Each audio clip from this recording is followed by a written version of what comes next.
반갑습니다. 미풍입니다. 불확실성 확대. 부동산 시장 새 판짜기 시작됐다.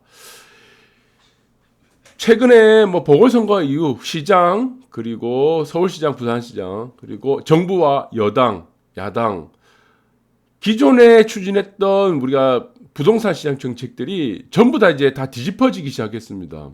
네. 그래서 이 불확실성들이 조금 더 확대되고 있다라고 보는 게 저는 여기서 좀 키포인트가 될 것 같아요. 그래서 확대라는 말을 보면 꼭 의학 용어 같습니다. 예. 확대, 남성 비뇨기과 용어 같은데 그 용어가 아니고 불확실성이 지금 이제 정해진 것 없이 기존에는 우리가 지금 공시지가 현실화율 90% 그리고 대출을 주이고 실수요자들 집을 못 사게 하고 그리고 공급을 상기심 도시에 의존하는 거 외에는 없었죠. 특별히 나온 공급 대책은 없고 상기심 도시. 그런데 이 모든 것들이 다 뒤집혀 버린 겁니다. 그래서 불확실성 확대. 그러면은 당연하게 또 부동산 시장은 새 판짜기가 시작될 거다 이렇게 보고 있습니다. 그래서 저는 옛날 한 십몇 년 전 오래됐어요. 이게 아주 오래됐는데 여기가 아현 3구역입니다. 그래서 저는 예전에 여기 친구가 살고 있었는데 매일 갔어요. 여기 이틀에 한 번 정도는 여기 갔습니다. 친구는 아버지하고 이 한 중간 여기가 이제 아현산 구역은 여러분들이 가신 분들이 거의 없을 거예요. 이쪽은 정말 이쪽이 노후주택들이 옛날에 너무 많았거든요. 그래서 친구 집도 한 여기 비탈길입니다. 언덕이 계속 되는 쪽인데 이게 그 경사가 있는 곳입니다. 한 중간쯤에 여기 집이 있었습니다. 친구 집이. 그래서 여기는 골목이 굉장히 많고요. 그리고 노후주택 그리고 친구 집은 2층짜리 양옥집이었습니다. 그런데 거기는 굉장히 한 60년대 지은 집인가 50년대 지어진 집인데 화장실도 집 안에 있는 게 아니고 밖에 있었어요. 그래서 아버지가 이제 병고가 있어가지고 집에서 이제 이렇게 병 관리를 하고 있었고 병원 갈 돈 자체도 없었고 그렇게. 그래서 친구는 이제 일을 하고 그래서 여기 친구는 직장 외에는 이제 거의 이렇게 집에서 아버지를 돌봐야 되니까 거의 붙어 있었어요. 그래서 제가 한 이틀에 한 번 정도는 이 친구 집에 거의 가서 이 일대를 제가 염리동이고 여기 애고개역하고 그 아현역이죠. 그 사이죠. 여기가. 일대를 제가 거의 다 알고 있습니다. 가게가 무엇이 있는지 약국이 뭐가 있는지. 예. 그래서 이대하 쪽하고 저 홍대하고 신촌 쪽 그 일대를 제가 너무나 잘 아는데 근데 이 당시에 이 친구는 이 집을 팔고 싶기를 원했어요. 팔고 정말 나가고 너무 낙후돼가지고 자기는 소원이었다고 그래요. 자기는 그때 맨날 했던 게 여기 좀 팔고 좀 나가고 싶다. 그래서 조금만 이 집을 팔면은 그때 가격이 얼마 안 되죠. 받을 수 있는 돈이 거의 없으니까. 그래서 아버지는 이거를 계속 반대를 했어요. 자기 아버지 명의로 돼 있으니까. 그래서 반대를 했었는데 결국에는 여기가 이제 재개발이 되고 재개발이 됐는데 이주하기 전에 아버지가 그 전에 며칠 전에 돌아가셨습니다. 그래서 지금 생각해서 보니까 그때는 몰랐던 친구는 여기서 너무 벗어나고 싶어 했는데 아버지가 계속 반대했던 게 그래서 아버지는 병마와 싸웠던 겁니다. 자기가 바로 지금 일찍 죽어버리면은 아들이 이거 팔고 떠날 줄 아니까. 그래서 병마와 끝없이 싸운 거예요. 자기 자신과. 그래서 이주하기 전까지 계속 붙들어 맨 겁니다. 이게 저는 나중에 생각해 보니까 아버지가 아들에 대한 죽기 전에 마지막 보여줬던 사랑이다. 사랑하는 아들에 대한 마지막 사랑이라고 그렇게 생각되더라고요. 그래서 병원에서도 이게 이렇게 버틸 수 있는 상황이 아닌데 이렇게 병마와 싸우면서 버텨줬던 거는 큰 이유가 있지 않았겠나 이렇게 얘기를 하더라고요. 담당 의사도 그렇게 얘기가 들었거든요. 그 친구 말을 통해서. 그래서 여기는 나중에 어디로 변했냐면은 마레프입니다. 마포레미안 아이파크라고 마포레미안 푸르지오고 그래서 지금 45평을 받아갖고 여기 살고 있어요. 네. 그래서 스타트가 이제 조금 지금 이제 서울 사람들 이제 여기 강북 대장이죠. 네. 그래서 이 친구는 집에 대한 주거 문제는 해결이 됐다. 그래서 지금 아이들도 꽤 컸고 잘 살고 있습니다. 결혼해서 아파트가 생겨버리니까 그 전에 이제 입주권이 생기니까 좀 다른 사람들과 스타트가 달라졌던데 그 스타트가 달라지게 했던 게 결국 아버지의 역할을 했습니다. 사랑하는 아들에 대한 아버지의 배려, 그 병마와 싸워가면서 끝까지 버티게 했던 그 아버지의 그 사랑이 이 집에 녹아있다. 그래서 저는 그 이후로는 여기 가게 되면 항상 그 생각이 나더라고요. 이쪽 신촌 쪽하고 이쪽을 가게 되면, 이대 쪽을 가게 되면. 네, 그렇습니다. 그래서 또 보시면은 정책들은 계속 뒤죽박죽이 돼요. 지금 뒤죽박죽이 되고 완화가 되는 쪽으로 계속 옮겨가고 있습니다. 정책 기조 자체가 이제 변화되고 있는데, 이제 확정적인 사항들은 무주택자들에 대한 대출 완화는, 이거는 확정적으로 무주택자 이게 규제가 완화가 된 것 같습니다. 그리고 그 다음에 세금에 대한 부분들이 완화가 되는 것들이 순차적으로 나올 것 같아요. 그래서 집값 60%까지 무주택자 대출 규제 완화 검토되고 있고, 지금 이제 막판에 저울질 한다는 얘기죠. 곧 발표가 되는데, 이걸 이제 60%까지 한도 상향이냐 대상 확대냐를 고민한다. 주담대 규제 완화. 네, 그리고 분양이 줄었다. 분양이 줄었고 1분기 청약 경쟁률이 오히려 하락을 했는데, 이게 이유가 있습니다. 이게 왜 이유가 있죠? 전매 제한 때문이죠. 실거주 의무기간 강화. 여기서 가장 중요한 게 실거주 의무기간 강화일 겁니다. 아무래도 뭐 중도금 대출 뭐 받고 뭐 잔금 대출 하는데, 이 잔금 대출 자체가 이제 안 되잖아요. 잔금 대출 아파트값 비해서 이제 청약을 준비한 사람들이 사실은 큰 돈이 그렇게 있는 사람들이 많이 없습니다. 그래서 장기 대출을 받아가지고 네, 그렇게 해서 집을 살려는 사람들인데, 결국에는 나중에 이제 입주할 시점 되면은 잔금 대출이 안 나오니까 보통 일반적으로 하는 방법이 전세를 받죠. 전세금을 받아가지고 이제 잔금을 받아야지, 잔금을 쳐야지 이제 등기가 칠 수 있잖아요. 그래서 전세금을 받아갖고 등기치고 그 전세 내놓는 방법을 쓰는데, 이제 실거주 의무 기간이 강화되니까 무조건 뭐 3년, 5년 살아야 되죠. 그래서 청약을 할 수 없는, 일반 서민들이 청약을 할 수 없는 상황을 이제 만들었다라고 보시면 됩니다. 그래서 이거를 조금 해소하겠다, 1주택자들에 대해서 해소를 해주겠다는 게 이게 바로 이겁니다. 네, 집값 60%까지, 지금 여당에서는 90%까지 대출 규제 완화가 지금 검토되고 있어요. 얘기가 나오고 있습니다. 최대 90%까지. 그러니까 무주택자, 1주택자가 아닌, 다주택자가 아닌 무주택자에 한해서 대폭적으로 완화되는 거죠. 그 다음에 공시지가 부분들은 뭐 계속적으로 말을 안 해도 여러분들 잘 아실 겁니다. 이 뭐 제조사, 서울뿐만이 아니고 대구, 부산도 뭐 지금 불복한다. 그래서 이 부분은 다시 또 재조사가 될 것 같고, 될지 안 될지는 모르겠습니다. 어차피 내려갈 거예요, 공시지가는. 저는 그래 보고 있습니다. 그러니까 한마디로 원위치 한다는 얘기죠. 투기자 부려던 종부세, 올해 1주택자 절반이 넘어간다. 종부세 기준은 우리가 두 가지라고 했습니다. 첫 번째는 투기 완화, 투기 억제. 두 번째는 상위 1%입니다.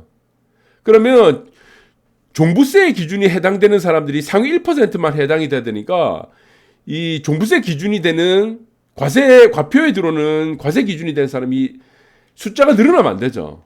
근데 지금 1주택자까지 이제 넘어간다. 이 말은 뭡니까? 이 투기하고 전혀 관계없는 사람들이 해당이 된다는 거 얘기입니다. 그래서 원래의 취지하고 너무 이게 종부세가 안 맞다는 얘기죠. 1주택자 그리고 전체에서 1%가 넘어가면 안 된다. 그 기준들이 안 맞기 때문에 종부세는 원위치도 된다는 얘기입니다. 거기에 따라서 공시지가도 원위치 될 가능성이 크다.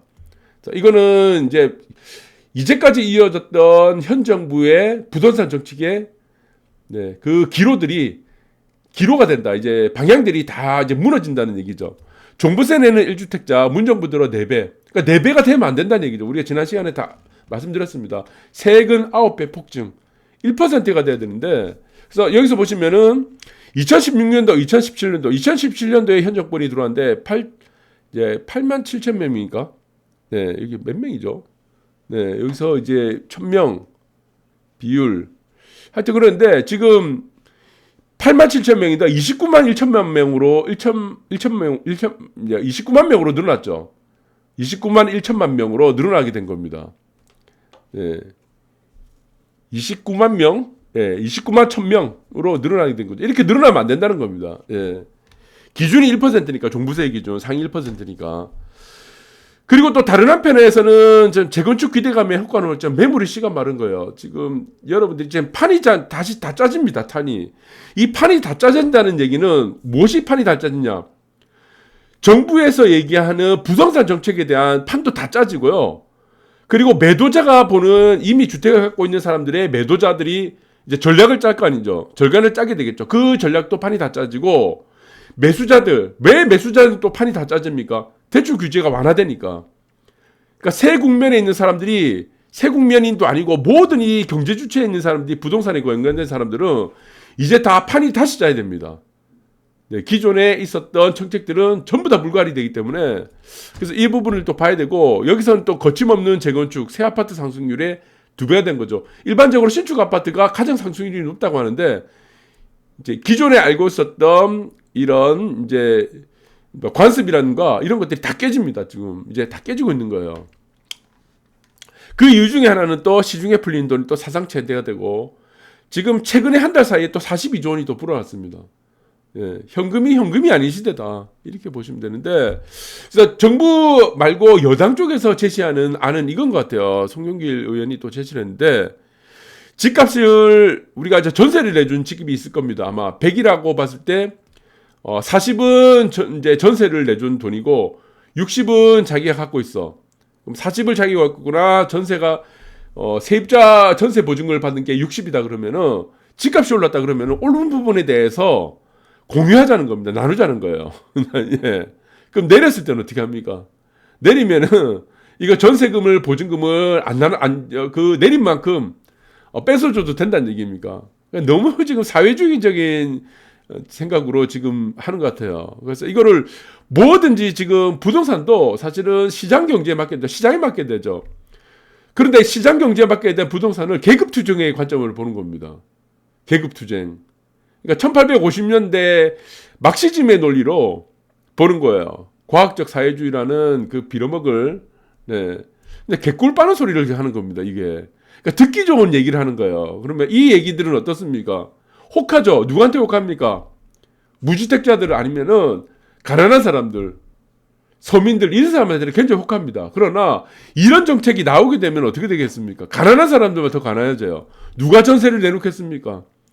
무주택자들이 어디로 가요? 임대주택 시장으로 가거나 임대주택 시장 못 가면 어떻게 됩니까? 지금 최근에 중국 시장은 어떻게 됐죠? 임대주택 못 들어가고 길거리에서 텐트 치고 살고 있어요. 노숙하고 있습니다. 그래서 이런 정책들은 우리가 눈에 보이는 듣기 좋은 이런 사회주의적인 시스템이 있습니다. 정책들. 감성발이 정책들. 가난한 사람들이거나 서민들이거나 하부계층에 있는 사람들이 너무 듣기 좋은 말이에요. 그러나 이런 정책들을 할 때마다 가난한 사람들이 항상 더 가난해졌다. 이게 자본주의와 사회주의, 공산주의, 민주주의 시스템이 양분됐던 자유진영과 공산진영이 나타날 때부터 나타났던 결과들이라는 겁니다. 그래서 여기 밑에서 보시면 생애 첫 주택 구입자에게 집값 90%까지 대출이 됐다는 겁니다. 지금 정부에서 얘기하는 거는 60%까지 대출을 해주는 겁니다. 40% 대출을 해주다 보니까 안 돼요, 이게. 그리고 저는 뭐 15억 이상 뭐 대출 한 푼도 안 내주고 이렇게 되면 어떻게 되겠습니까? 결국에는 돈을 가진 사람만이 청약이라든가 이런 모든 전반적인 싸게 살 수 있는 주택들. 우리 청약 시장 보시면 서울도 마찬가지죠. 분양가 상한제 다 걸려가지고 실제 시세의 50%면 집을 살 수가 있습니다. 그 시장들을 다 누가 가져왔습니까? 돈을 갖고 있는 사람들이 다 가져왔어요. 현금을 갖고 있는 사람들이. 그래서 정부에는 이거를 완화해주자. 하도 난리치니까 사람들이 60%. 여당에서는 90%. 판을 정부 여당에서 짜는 판입니다. 이 판들은 저는 뭐 정부 여당에서 짜는 판들은 실현 가능성은 없고 90%도 실현 가능성이 없다고 봅니다. 네, 그래서 가계대출 부분이 무한대로 확대되죠. 그럼 또 돈을 풀어야 됩니다. 이 부분들을. 그래서 그렇게까지는 되는 것 같지는 않고 저는 이 판들이 저는 우리가 예상하지 못한 새로운 국면으로 갈 것 같아요. 우리가 전혀 예상하지 못한 판으로 갈 것 같습니다. 저는 그것이 뭐냐면 양극화 집중화 현상이라고 봅니다. 결국에는 양극화 현상을 더 가중시킬 가능성이 크다는 겁니다. 그래서 저는 이렇게 생각해요. 세제에 대한 규제 완화, 종부세, 재산세에 대한 규제 완화, 그리고 대출 규제 완화, 이런 모든 부분들에 대한 부동산에 대한 완화가 된다 그러면은, 그리고 나중에는 최종적으로 양도세까지 완화가 된다. 라고 한다 그러면은, 이 기회라고 생각할 겁니다, 사람들은. 자기가 살고 있는 곳에서 상급지로 가려고 할 것 같습니다. 왜? 그게 가장 안전할 것 같아요. 같은 지역에서. 아니면 조망 있는 이제 지역이라면은 조망 있는 세대로 갈 것 같고, 어떤 지역 막 경기도라든가 아니면은 뭐 5대 광역시라 그러면은 상급지로 갈 것 같습니다. 왜냐하면은 결론적으로는 양도세라는 규제도 풀어야 됩니다. 저는 그래 보거든요. 언젠가 풀어줘야 돼요. 그러면은 다음에 또 우리가 민주당에서 이재명 지사가 또 뭐 경기도 지사죠. 이재명 지사가 또 이제 대선으로 대통령이 될 수 있다는 겁니다. 그럼 또 묶인다는 겁니다. 이 부분들이 또 규제 정책으로 갈 가능성이 커요. 그러면은 뭐 초반부터 규제 정책이 나올지 안 나올지 모르지만 양도세라는 규제가 언제 나올지 모르지만 2주택자, 3주택자인 사람들이 어디를 팔겠냐는 겁니다. 이거를 부분들을 여러분도 생각을 해봐야 됩니다. 그래서 저는 하나의 정책이라든가 하나의 부동산을 좌우하는 뭔가가 생긴다 그러면은 항상 부동산에서는 이스트럴 이펙트라는 효과들을 잘 생각을 해야 됩니다. 네, 그래서 정답을 찾기가 굉장히 쉬워요. 정답을 찾기가. 그래서 상급지는 우리가 S급지라는 상급지로 갈 가능성이 크고, 그리고 조망세대에 대한 인기는 더 클 거다. 그래서 이 부분들이 양극화로 집중되지 않을까. 집중화, 양극화. 저는 그래 보습니다. 제 개인적인 생각으로는. 그래서 이것들이 이제 전반적인 우리가 규제 완화라는 이 부분들이 전반적인 시장의 상승을 가져오기보다는, 네, 상급지로에서의 갈아타기 전략으로 갈 가능성은 저는 매우 높다 이렇게 보고 있습니다. 오늘 방송 여기까지 하도록 하겠습니다. 감사합니다.